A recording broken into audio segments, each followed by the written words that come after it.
இப்போ நம்ம பார்க்க போகிறது திருக்குறளோட கண்டினியூவேஷன். திரு என்னும் அடைமொழி பெற்று வருவது நம்ம திருக்குறள் தான். 11 கீழ்க்கணக்கு நூல்கள்ல காலத்தால முற்பட்டது அண்ட் பெருசு கூட நம்ம திருக்குறள் தான்.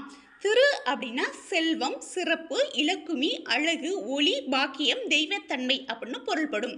அதுவே குறளுக்கு மீனிங் என்னன்னு பார்த்தா குறுமை, பூதன், சிறுமை அப்படின்ற மீனிங்ல வரும். 7 சீர்களை உடைய 2 அடி வெண்பாவிற்கு குறள் என்று பெயர். அதில் திருக்குறளில் எண்ணி பார்த்தீங்கன்னா மேலே 4 கீழே 3ன்னு மொத்தம் 7 சீர்கள் இருக்கும். அப்படி உடைய 2 அடியில் இருக்கா 2 அடி வெண்பாவிற்கு குறள் என்று பெயர். திருக்குறள் 107 மொழிகளில் மொழிபெயர்த்திருக்காங்க. இங்கிலீஷில் மட்டுமே 40 மொழிபெயர்ப்பு நடந்திருக்கு. 10 பேர் உரை எழுதியிருக்காங்க.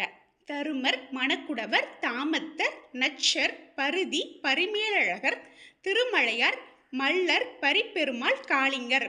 உரை அப்படின்னா திருக்குறளுக்கு